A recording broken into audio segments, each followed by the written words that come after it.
नमस्कार दोस्तों, स्वागत है आपका मेरे यूट्यूब चैनल पे और जिसमें हम एनसीईआरटी की सीरीज़ कवर कर रहे हैं और हम पढ़ रहे हैं जीव विज्ञान की कक्षा 11 के लिए। ठीक है, तो चलिए शुरुआत करते हैं। इकाई 5वां है मानव शरीर विज्ञान, अध्याय 16, 17 और 16 में है पाचन एवं अवशोषण। ठीक है, बाकी हमें जो पढ़ना है पाचन वाला पढ़ना है। तो रासायनिक समन्वय में एकीकरण, तो अध्याय 22 में रासायनिक समन्वय एवं एकीकरण, न्यूनीकरणता जीवन के स्वरूपों, एक मिनट ऐसे करते हैं तो और अच्छा रहेगा। हाँ, न्यूनीकरणता जीवन के स्वरूपों के अध्ययन का उपागम करते हैं। परिणाम स्वरूप भौतिक रासायनिक संकल्पना एवं तकनीकी के उपयोग में वृद्धि होती है। ऐसे इस अध्ययनों में बहुतायत से या तो जीवक ऊतक मॉडल का उपयोग करते हैं या फिर सीधे सीधे कोशिका मुक्त प्रणाली का उपयोग करते हैं। एक ज्ञान की अभिवृद्धि, एक मिनट हम देख लेते हैं, ये पाचन वाला ही है तो काफ़ी मज़ा आने वाला है। हम इस यात्रा में बहुत ज़्यादा मज़ा आने वाला है, बहुत ज़्यादा आनंद आपको मिलने वाला है। अगर शुद्ध हिंदी में बोलूँ तो, अपनी लैंग्वेज में बोलूँ तो खूब मज़ा आई। ठीक है, पढ़ें कहाँ बस। तो चलिए शुरुआत करते हैं। न्यूनीकरणता जीवन के स्वरूपों के अध्ययन का उपागम करते हैं। परिणाम स्वरूप भौतिक रसायन संकल्पना एवं तकनीकी के उपयोग में वृद्धि होती है। ऐसे अध्ययनों में बहुतायत से या तो जीवक ऊतक मॉडल का उपयोग करते हैं या फिर सीधे सीधे कोशिका मुक्त प्रणाली का उपयोग करते हैं। एक ज्ञान की अभिवृद्धि के परिणाम स्वरूप आणविक जीव विज्ञान का जन्म हुआ। आज जैव रसायन शास्त्र एवं जैव भौतिकी के साथ आणविक शरीर विज्ञान लगभग पर्यायवाची बन चुका है। हालांकि अब तीव्र वृद्धि के साथ यह महसूस किया जा रहा है कि न तो शुद्ध रूप से जैविक उपागम और न ही शुद्ध रूप से न्यूनीकरण आणविक उपागम जैसे आणविक उपागम जैव वैज्ञानिक प्रक्रम या जीवित प्रत्याभासों के सत्य को उद्घाटित कर पाएगा। वर्गीकी जीव विज्ञान हमें यह विश्वास दिलाता है कि सभी जैविक प्रत्याभास अध्ययन के अंतर्गत सभी कारकों की परस्पर क्रिया के कारण निर्गत विशिष्टताएं या गुणधर्म हैं। अणुओं का नियामक नेटवर्क, सुप्रा आणविक जनसंख्या एवं समुदाय हर एक निर्गत गुणधर्म को पैदा करते हैं। इस खंड के अंतर्गत आने वाले अध्यायों में प्रमुख मानव शरीर वैज्ञानिक प्रक्रमों जैसे पाचन, गैसों का विनियमन, रक्त परिसंचरण, गमन एवं संचलन के बारे में कोशिकीय एवं आणविक भाषा में वर्णन किया गया है। अंतिम 2 अध्यायों के अंतर्गत जैविक समन्वय के बिंदुओं पर चर्चा की जाएगी। और ये महाशय कौन है? Alfonso Carty. एक मिनट, अल्फांसो कार्टी। हाँ, अल्फांसो कार्टी, तो इनके बारे में हम पढ़ेंगे। चलिए, तो इटालियन शरीर क्रिया वैज्ञानिक अल्फांसो कोर्टी का जन्म 1822 में हुआ था। कोर्टी ने अपना वैज्ञानिक जीवन सरीसृपों के हृदय और वाहिका तंत्र के अध्ययन से प्रारंभ किया था। बाद में उन्होंने अपना ध्यान स्तनधारियों के श्वसन तंत्र की ओर केंद्रित किया। सन 1951 में आपने एक लेख प्रकाशित किया जिसमें आपने कर्णावर्त कॉक्लिया की आधारस्थ झिल्ली पर स्थित संरचना में समाहित रोम कोशिकाओं की व्याख्या की थी, जो कि ध्वनि कंपनों को तंत्रिकीय आवेगों में परिवर्तित कर देती है, जिन्हें कोर्टी का अंग कहा गया। आपका देहांत वर्ष 1988 में हो गया। ठीक है, अध्याय 16 पाचन एवं अवशोषण। पाचन 16, ठीक है। पाचन तंत्र, भोजन का पाचन, पाचित उत्पादों का अवशोषण, पाचन तंत्र के विकार और अनियमितताएं। भोजन सभी सजीवों की मूलभूत आवश्यकताओं में से एक है। हमारे भोजन के मुख्य अवयव कार्बोहाइड्रेट,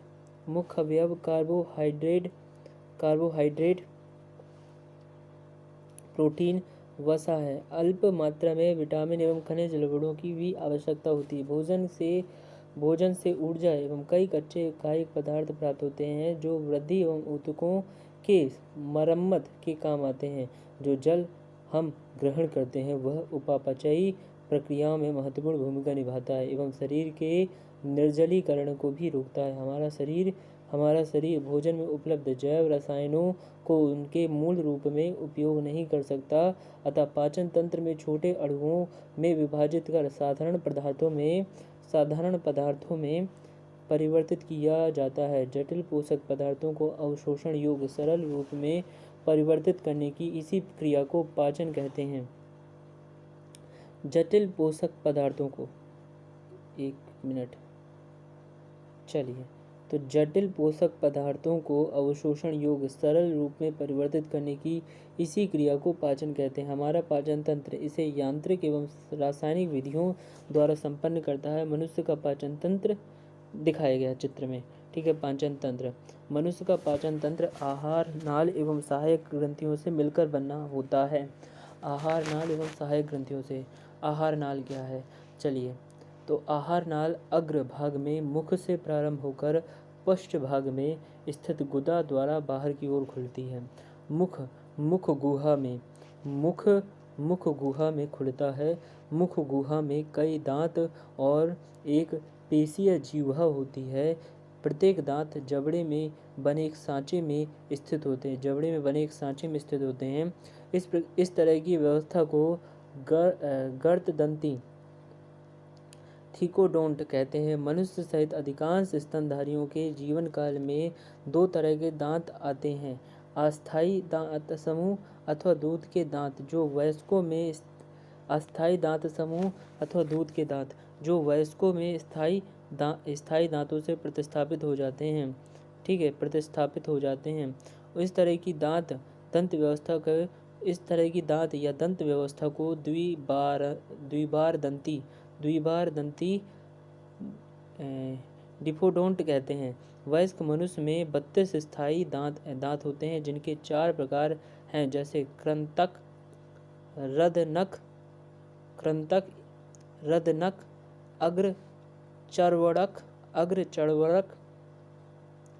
अग्रचर्वरक पीएम और चर्वरक एम।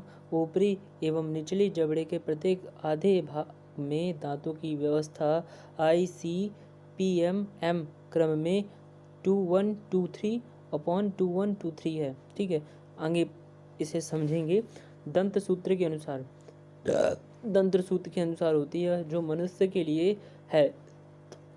इनेमेल से बनी दांतों की चबाने वाली कठोर सतह भोजन को चबाने में मदद करती है। जीवा स्वतंत्र रूप से घूमने योग्य एक पेशीय अंग है जो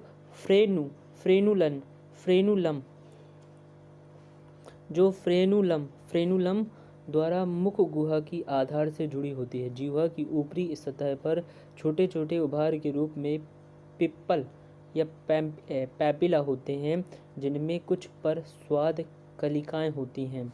अब इस चित्र के माध्यम से हम समझने का प्रयास करेंगे कि कौन से अंग को किस नाम से जाना जाता है। तो चलिए आप तैयार रहिए, हम इसको जूम आउट करते हैं। तो पहला है हमारा, चलिए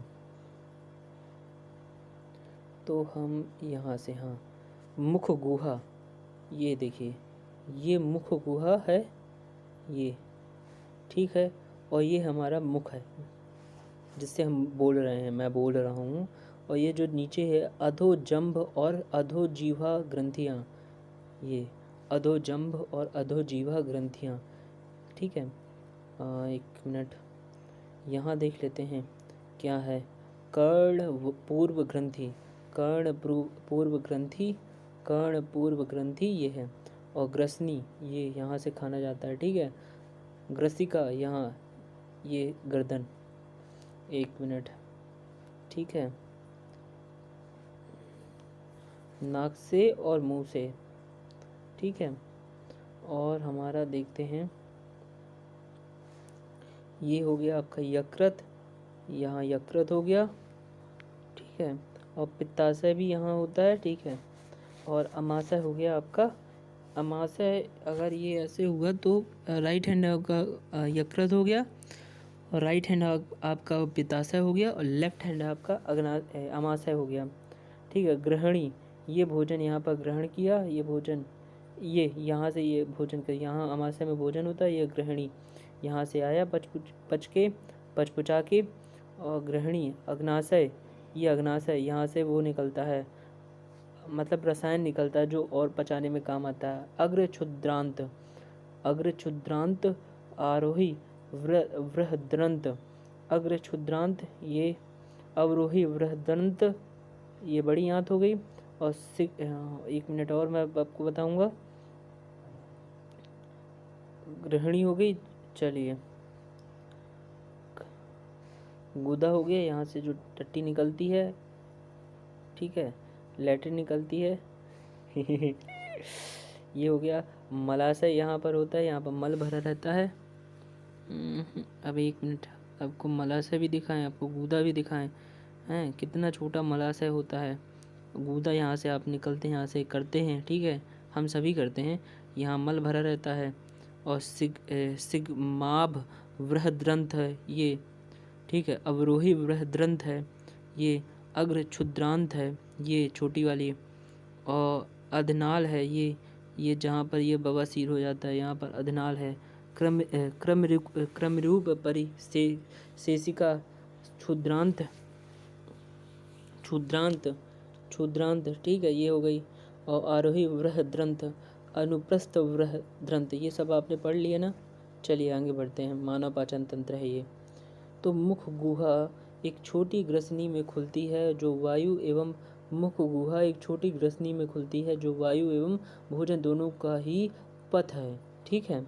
उपास्थ्यमय घाटी ढक्कन भोजन को निगलते समय श्वास नली में प्रवेश करने से रोकती है। और ग्रसिका यानी कि ग्रसिका ओएसोफेगस एक पतली लंबी नली है जो गर्दन वक्ष एवं मध्य पट से होते हुए पश्च भाग में जे आकार के थैलीनुमा अमाशय में खुलती है। ग्रसिका या ग्रसिका का अमाशय में खुलना एक पेशी है। अमाशय ग्रसिका पेशी अमाशय ग्रसिका अवरोधनी द्वारा नियंत्रित होता है। अमाशय गुहा के ऊपरी बाएं भाग में स्थित होता है। को मुख्यतः 3 भागों में विभाजित किया जा सकता है। जठरागम भाग जिसमें ग्रसिका खुलती है, फंडिस क्षेत्र, काय मुख्य क्षेत्र और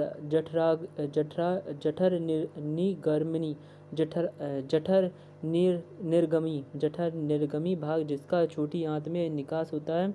छोटी आंत के 3 भाग होते हैं। सी आकार की गृहिणी कुंडलित, मध्य भाग अग्र क्षुद्रांत और लंबी कुंडलित क्षुद्रांत।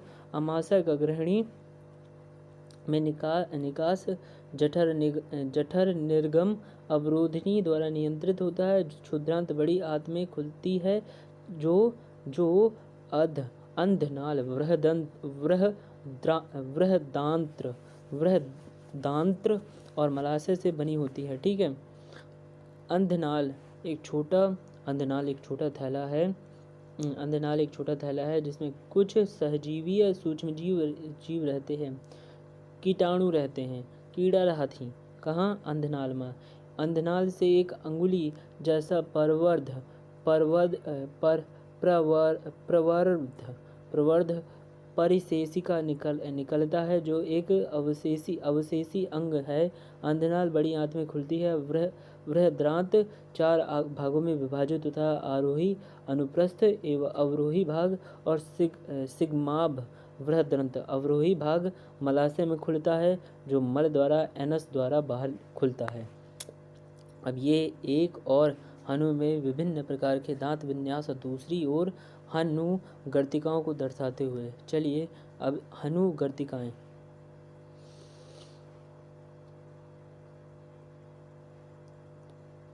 तो ये हैं चबाने वाले दांत, जिससे हम लास्ट के जो पीछे के होते हैं दांत, उनसे हम खाना चबाते हैं, ठीक है। और अग्र चर्वणक ये आगे के चबाने वाले हैं। रदनक हो गया। क्रंतक ये काटने वाले हो गए, ठीक है, समझ में आया। और ये है एक और हनु में विभिन्न प्रकार के दंत विन्यास और दूसरी ओर हनु गर्तिकाओं को दर्शाते हुए। चलिए एक और हनु में, चलिए अग्रणी का ऊर्ध्वभाग, ग्रसिका जठरागम फंडस काय और जठर निर्गमम। चलिए, आहार नाल की दीवार में ग्रसिका से मलाशय तक 4 स्तर होते हैं, जैसे सीरोमा, मस्क्यूलेरिस और सब म्यूकोसा और म्यूकोसा।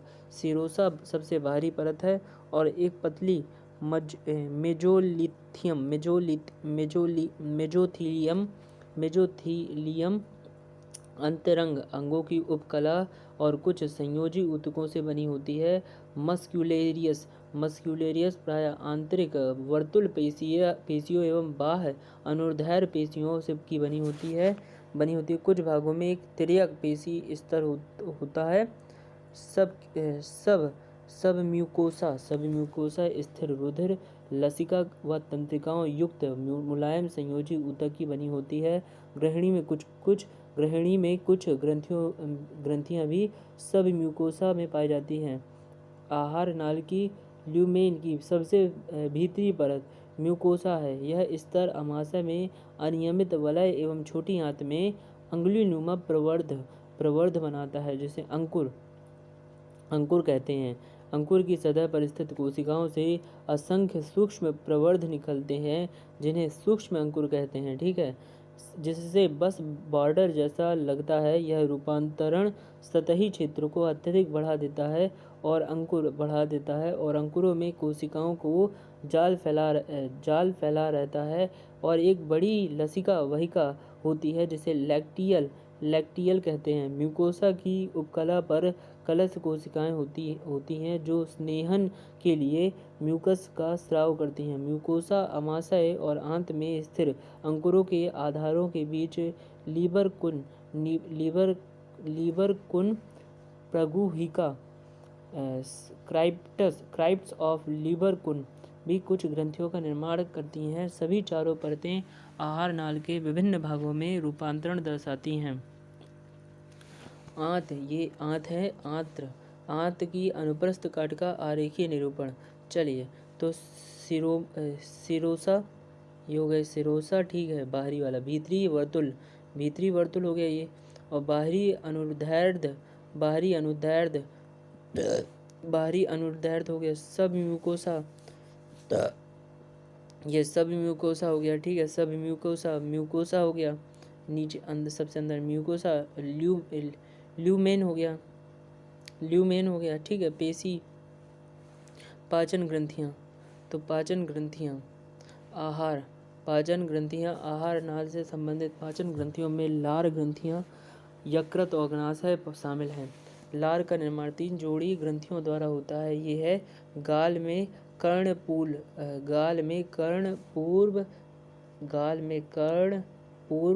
निचले जबड़े में अधोजंभ अवचुंबकीय तथा जीवा के नीचे स्थित अधोजीवा। इन ग्रंथियों से लार मुख गुहा में पहुंचती है।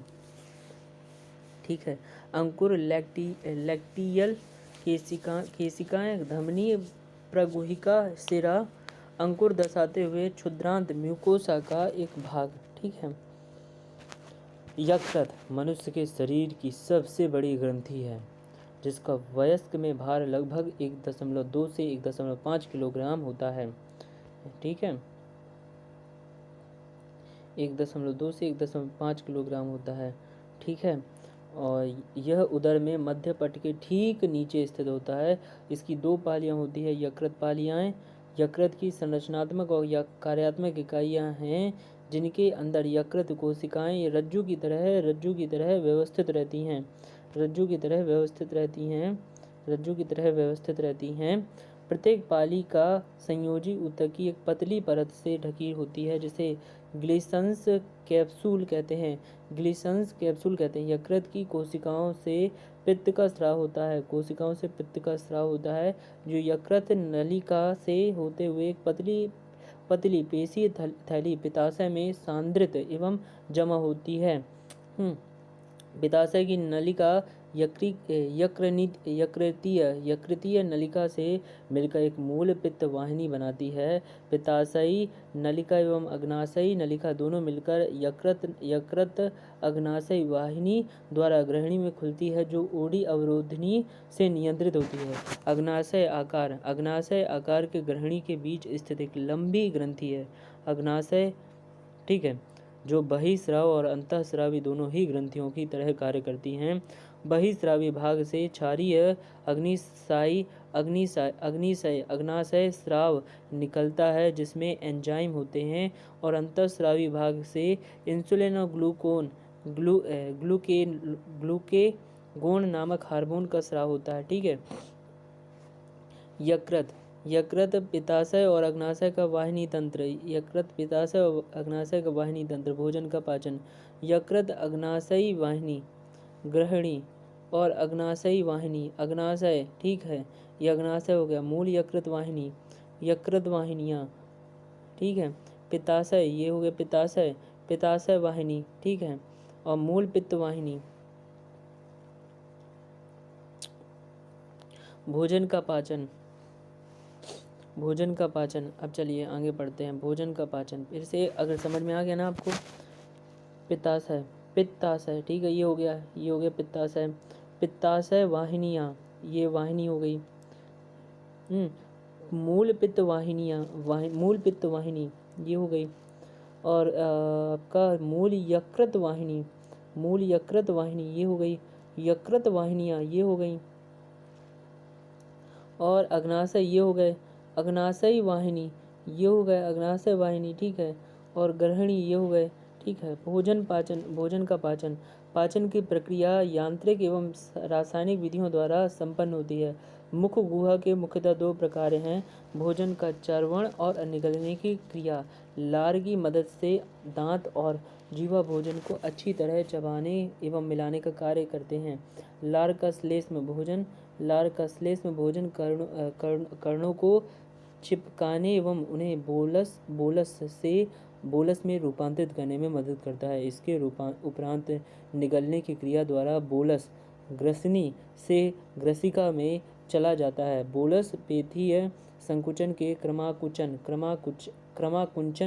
द्वारा ग्रसिका में आगे बढ़ता है। जठर ग्रसिका अवरोधनी भोजन के आमाशय में प्रवेश को नियंत्रित करती है। लार मुख गुहा में विद्युत अपघट्य इलेक्ट्रोलाइट्स सोडियम, पोटेशियम, कैल्शियम और HCO3, इसका नाम नहीं याद आ रहा लेकिन पता है, और एंजाइम लार एमाइलेज या टाइलिन तथा लाइसोजाइम होते हैं। पाचन की रासायनिक प्रक्रिया मुख गुहा में कार्बोहाइड्रेट को जल अपघटित करने वाली एंजाइम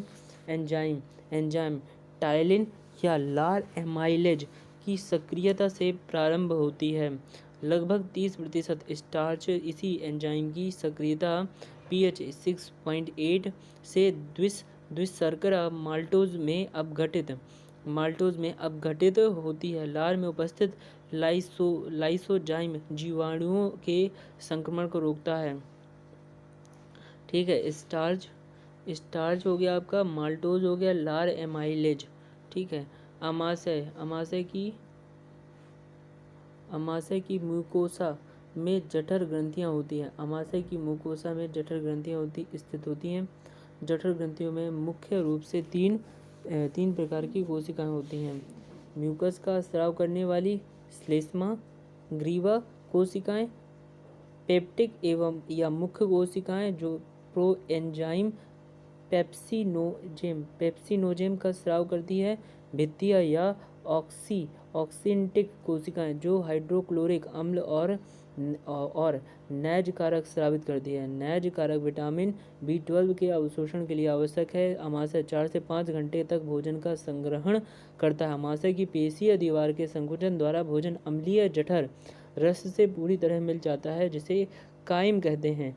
प्रोएंजाइम पेप्सिनोजेम हाइड्रोक्लोरिक अम्ल के संपर्क में आने से सक्रिय एंजाइम पेप्सिन में परिवर्तित हो जाता है, जो आमाशय का प्रोटीन अपघटनीय एंजाइम है। पेप्सिन प्रोटीन को प्रोटियोज या पेप्टोन्स पेप्टाइडों में बदल देता है। जठर रस में उपस्थित श्लेष्म एवं बाइकार्बोनेट श्लेष्म उपकला स्तर का स्नेहन और अत्यधिक सांद्रित हाइड्रोक्लोरिक अम्ल से उसका बचाव करते हैं। हाइड्रोक्लोरिक अम्ल पेप्सिनों के लिए उचित अम्लीय माध्यम pH 1.8 तैयार करता है। नवजातों के जठर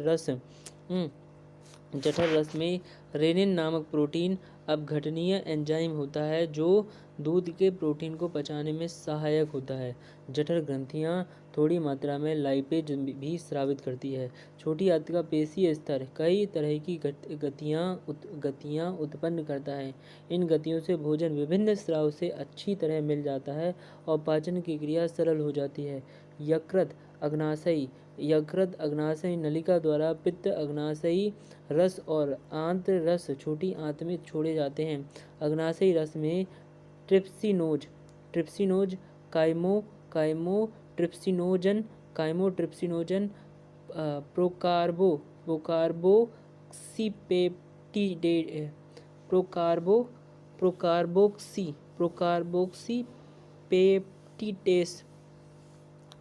प्रोकार्बोक्सीपेप्टिडेस एमाइलेज और न्यूलिएज एंजाइम निष्क्रिय रूप में होते हैं। आंत्र म्यूकोसा द्वारा स्रावित एंटेरोकाइनेज द्वारा ट्रिप्सिनोजन सक्रिय ट्रिप्सिन में बदला जाता है जो अग्नाशयी रस के अन्य एंजाइमों को सक्रिय करता है। ग्रहणी में प्रवेश करने वाले पित्त में पित्त वर्णक विलिरुबिन एवं विलीवर्डिन पित्त लवण कोलेस्ट्रॉल एवं फास्फोलिपिड होते हैं, लेकिन कोई एंजाइम नहीं होता। पित्त वसा के इमल्सीकरण में मदद करता है और उसे बहुत छोटे मिसेल कणों में तोड़ता है। पित्त लाइपेज एंजाइमों को भी सक्रिय करता है। आंत्र श्लेष्मा उपकला में गोबलेट कोशिकाएं होती हैं जो श्लेष्मा का स्राव करती हैं।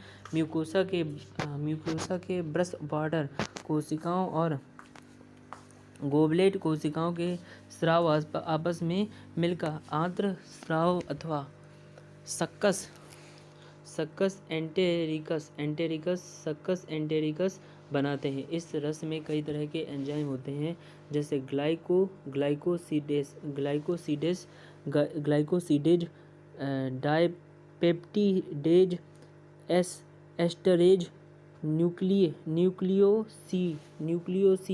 न्यूक्लियोसिडेज आदि म्यूकस अग्नाशय के बाइकार्बोनेट के साथ मिलकर आंत्र म्यूकोसा की अम्ल के दुष्प्रभाव से रक्षा करता है तथा एंजाइम की सक्रियता के लिए आवश्यक क्षारीय माध्यम pH 7.8 तैयार करता है। इस प्रक्रिया में सब म्यूकोसल ब्रूनर ग्रंथि भी मदद करती है।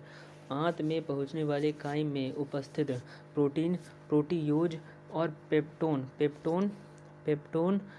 आंशिक अपघटित प्रोटीन अग्नाशय रस के प्रोटीन अपघटनीय एंजाइम निम्न रूप से क्रिया करते हैं जैसे प्रोटीन या पेप्टोन या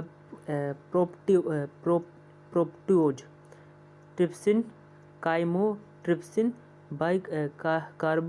कार्बोक्सीपेप्टिडेज डाइपेप्टाइड काइम के कार्बोहाइड्रेट अग्नाशयी एमाइलेज द्वारा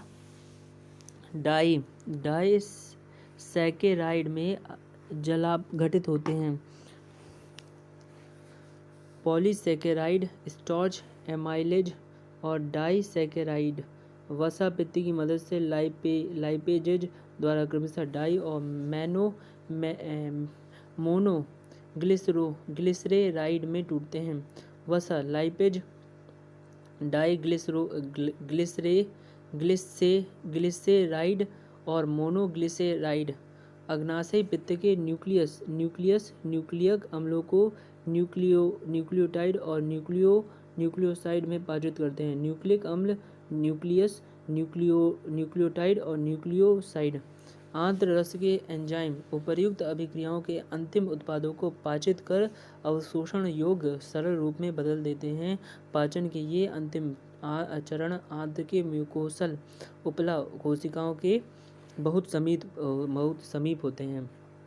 dipeptide dipeptide dipeptide dipeptide dipeptidases amino अम्ल माल्टोस माल्टोस या माल्टेस ग्लूकोज या plus glucose lactose lactase glucose plus galactose और सुक्रेस ग्लूकोज प्लस फ्रक्टोस और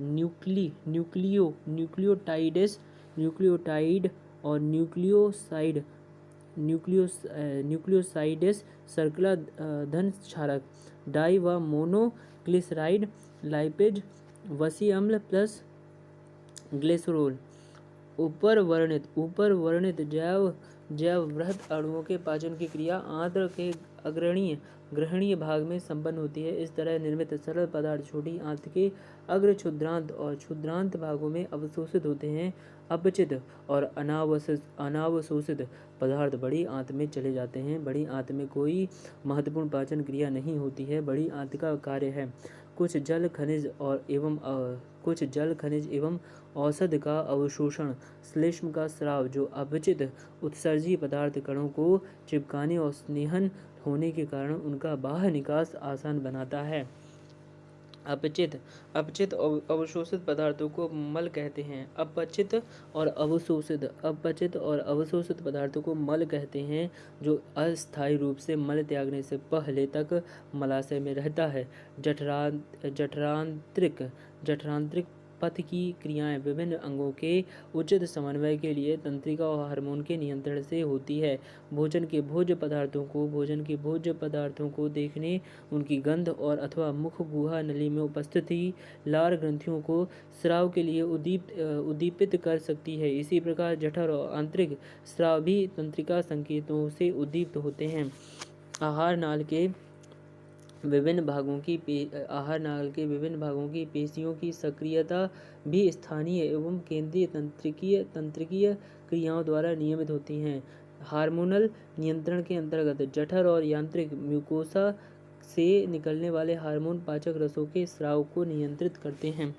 जंतुओं की ऊर्जा आवश्यकताओं एवं भोजन में निहित ऊर्जा को ऊष्मीय ऊर्जा के रूप में व्यक्त किया जाता है, क्योंकि अंत में सभी प्रकार की ऊर्जा ऊष्मीय ऊर्जा में परिवर्तित होती है। इसे सामान्यतः कैलोरी अथवा जूल के रूप में मापा जाता है, जो 1 ग्राम जल के ताप को 1 डिग्री सेल्सियस तक गर्म करने की ऊर्जा मात्रा है। क्योंकि यह ऊर्जा की अत्यल्प मात्रा है, अतः कार्य की वैज्ञानिक प्रायः किलो कैलोरी अथवा किलो जूल इकाई का प्रयोग करते हैं। 1 किलो कैलोरी ऊर्जा की वह मात्रा है जिसकी आवश्यकता 1 kg जल का ताप 1 डिग्री सेल्सियस तक बढ़ाने के लिए होती है। पोषण विज्ञानी परंपरागत ढंग से किलो कैलोरी को कैलोरी अथवा जूल सदा ही कैपिटल अक्षर के रूप में व्यक्त करते हैं। एक बम्ब कैलोरीमीटर ऑक्सीजन से भरा हुआ धातु का एक बंद कक्ष बर्तन 1 kg खाद्य पदार्थ के पूर्ण दहन से मोचित ऊर्जा को खाद्य का स्थूल कैलोरी मान, ऊष्मीय मान अथवा स्थूल ऊर्जा मान कहते हैं। 1 kg खाद्य पदार्थ की वास्तविक दहन ऊर्जा उस खाद्य का कार्यकी मान है।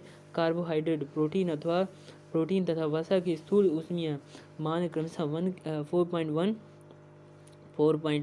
किलो कैलोरी जी, 5.65 किलो कैलोरी बटे जी जूल या 9.45 किलो कैलोरी बटे जूल है, जबकि उनका कार्यक ऊर्जा मान क्रमशः 4.0 किलो कैलोरी बटे जूल एवं 9.0 किलो कैलोरी बटे जूल है। पाचित उत्पादों का अवशोषण वह प्रक्रिया है जिसमें पाचन से प्राप्त उत्पाद यांत्रिक म्यूकोसा से निकलकर रस या लसिका प्रवेश करते हैं। यह निष्क्रिय, सक्रिय अथवा सुसाध्य परिवहन क्रियाविधियों द्वारा संपादित होता है। ग्लूकोज, एमिनो अम्ल, क्लोराइड आयन आदि की थोड़ी मात्रा सरल विसरण प्रक्रिया द्वारा रक्त में पहुंच जाती है। इन पदार्थों का रक्त में पहुंचना सांद्रण प्रवणता कंसेंट्रेशन ग्रेडियंट पर निर्भर है। हालांकि ग्लूकोज और एमिनो एसिड जैसे कुछ पदार्थ वाहक प्रोटीन की मदद से अवशोषित होते हैं। इस क्रियाविधि को सुसाध्य परिवहन कहते हैं। सुसाध्य पाचन तंत्र के विभिन्न भागों में अवशोषण का सारांश। कुछ औषधियाँ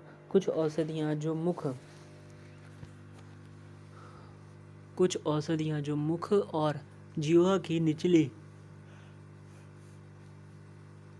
सतह के म्यूकोसा के संपर्क में आती हैं, वे आस्तरित करने वाली रुधिर कोशिकाओं में अवशोषित हो जाती हैं। आमाशय जल, सरल शर्करा, अल्कोहल आदि का अवशोषण होता है। छोटी आंत पोषक तत्वों के अवशोषण का प्रमुख अंग। छोटी आंत पोषण तत्वों के अवशोषण का प्रमुख अंग। यहाँ पर पाचन की क्रिया पूरी होती है और पाचन के अंतिम उत्पाद जैसे ग्लूकोज, फ्रक्टोज, वसी अम्ल,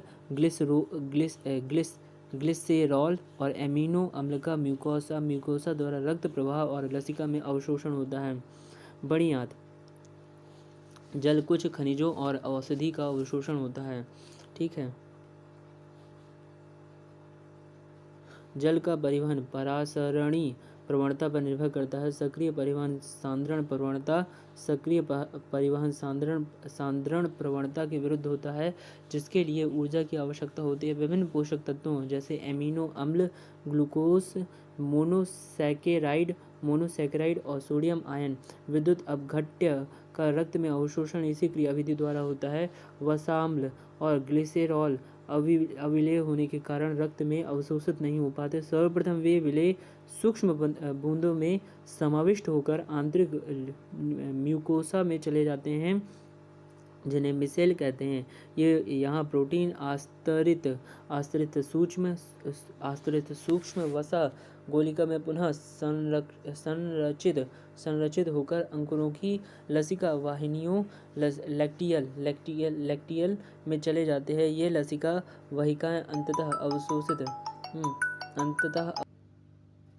पदार्थों का अवशोषण आहार नाल के विभिन्न भागों जैसे मुख, आमाशय, छोटी आंत और बड़ी आंत में होता है, परंतु सबसे अधिक अवशोषण छोटी आंत में होता है। अवशोषण सारांश, अवशोषण स्थल और पदार्थ। अवशोषित पदार्थ अंत में ऊतकों में पहुँचते हैं, जहाँ वे विभिन्न क्रियाओं के उपयोग में लाए जाते हैं। इस प्रक्रिया को स्वांगीकरण एसिमिलेशन कहते हैं। पाचक अपशिष्ट मलाशय में कठोर होकर संबद्ध मलवन बन जाता है, जो तांत्रिक प्रतिवर्ती न्यूरल रिफ्लेक्स क्रिया को शुरू करता है, जिससे मल त्याग की इच्छा पैदा होती है। मलद्वार से मल का बहिक्षेपण एक ऐच्छिक क्रिया है, जो एक वृहत क्रमाकुंचन गति से पूरा होती है। पाचन तंत्र के विकार और अनियमितताएं। आत्र नलिका का शोथ जीवाणुओं और विषाणुओं के संक्रमण से होने वाला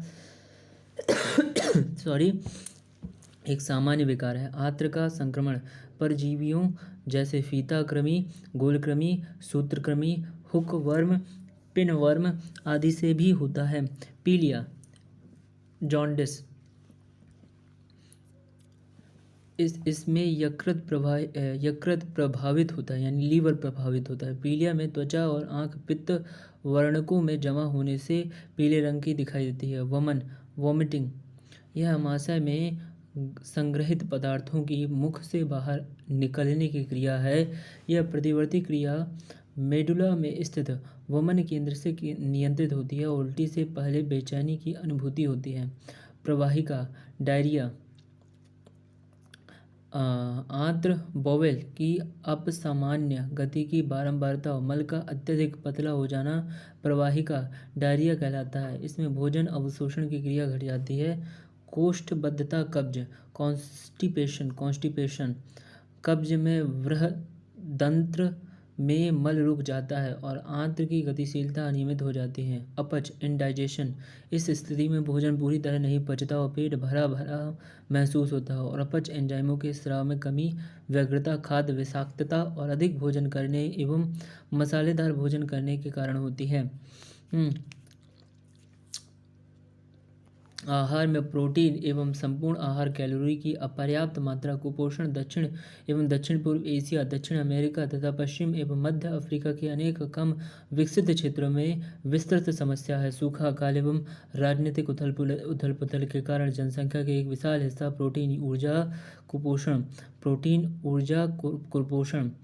प्रोटीन एनर्जी मैल न्यूट्रिशन से प्रभावित हो सकता है। बांग्लादेश में मुक्ति युद्ध तथा 80 के दशक में यूथोपिया में भयंकर सूखे के कारण ऐसा हो चुका है।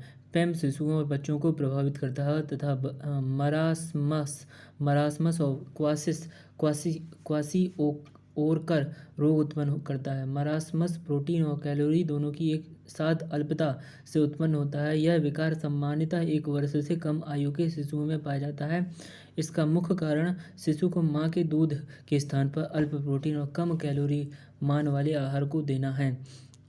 इसका मुख्य कारण कम अंतराल में पुनः गर्भधारण अथवा शिशु का जन्म होना है, जबकि बड़ा बच्चा बहुत कम आयु का ही होता है। मरासमस में प्रोटीन अल्पता के कारण वृद्धि मंद और ऊतकों की प्रोटीन का विस्थापन अत्यंत कृशकाय, शरीर एवं हाथ पैर अत्यंत पतले हो जाते हैं तथा त्वचा रुक्ष, पतली एवं झुर्रीदार हो जाती है।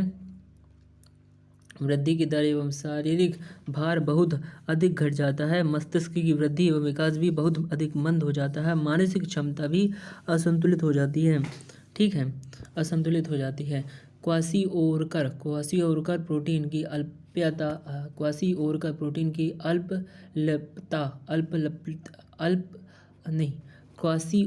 प्रोटीन अत्यल्पता के से उत्पन्न विकार है, जिसमें प्रोटीन की कमी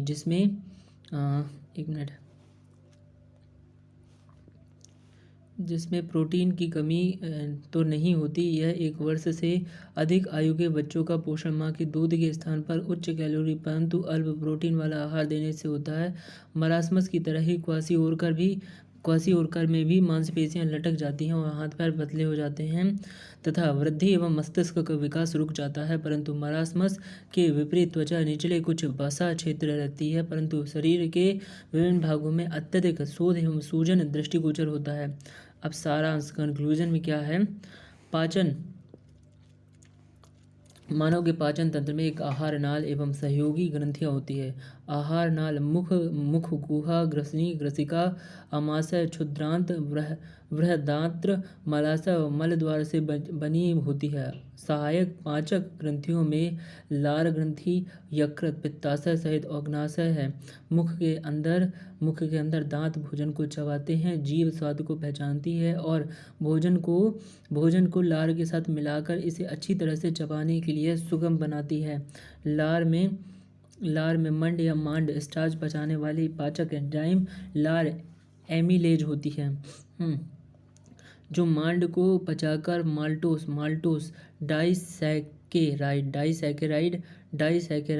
डाइसैकेराइड में बदल देती है। इसके बाद भोजन ग्रसनी से होकर बोलस के रूप में ग्रसिका में प्रवेश करता है, जो आगे क्रमाकुंचन द्वारा आमाशय तक ले जाया जाता है। आमाशय में मुख्यतः प्रोटीन का पाचन होता है। सरल शर्करा, अल्कोहल और दवाओं का भी आमाशय में अवशोषण होता है।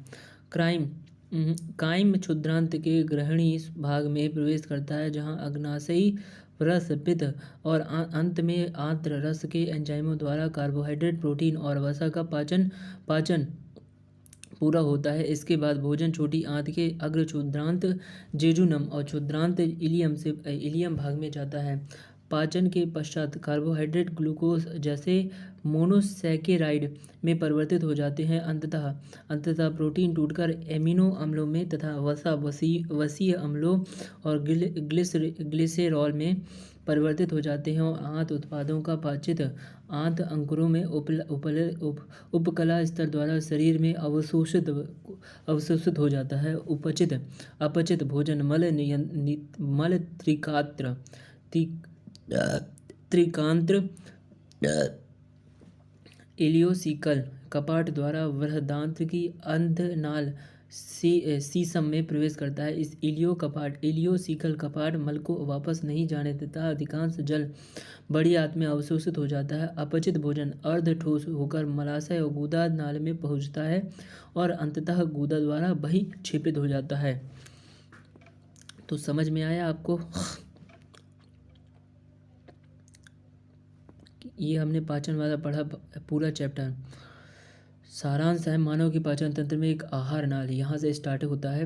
मानव के पाचन तंत्र में एक आहार नाल और सहयोगी ग्रंथियाँ होती है। आहार नाल मुख, गुहा, ग्रसनी और ग्रसिका, आमाशय, क्षुद्रांत, बृहदांत, मलाशय और मलद्वार से बनी होती है। सहायक पाचन ग्रंथियों में लार ग्रंथि, यकृत, पित्ताशय सहित और अग्नाशय है।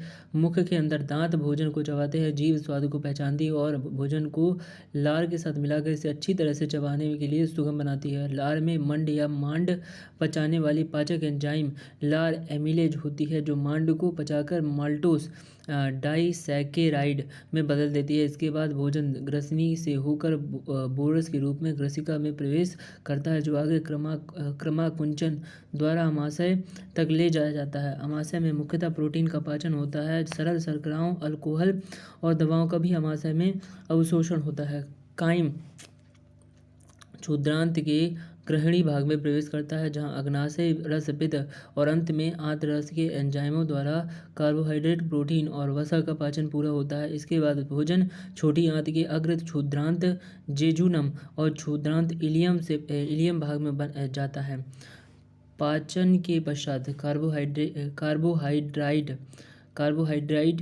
कार्बोहाइड्राइड ग्लूकोज जैसे मोनोसैकेराइड में परिवर्तित हो जाता है। अंततः प्रोटीन टूटकर एमिनो अम्लों में तथा वसा वसीय अम्लों ग्लिसरॉल में परिवर्तित हो जाता है। आंत उत्पादों का पाचित आंत अंकुरों के उपकला स्तर द्वारा शरीर में अवशोषित हो जाता है। अपचित भोजन त्रिकांत्र इलियोसिकल कपाट द्वारा बृहदांत्र की अधनाल में प्रवेश करता है। इलियोसिकल कपाट मल को वापस नहीं जाने देता। अधिकांश जल बड़ी आंत में अवशोषित हो जाता है। अपचित भोजन अर्ध ठोस होकर मलाशय और गुदा नाल में पहुंचता है और अंततः गुदा द्वारा वही क्षेपित हो जाता है। ये हमने पढ़ा, ठीक है। तो थैंक यू फॉर वॉचिंग। उम्मीद करता हूँ आपको समझ में आया होगा। तो इसी तरह पढ़ते रहिए, इसी तरह मेहनत करते रहिए, आप ज़रूर सफल होंगे। आपका बहुत बहुत धन्यवाद।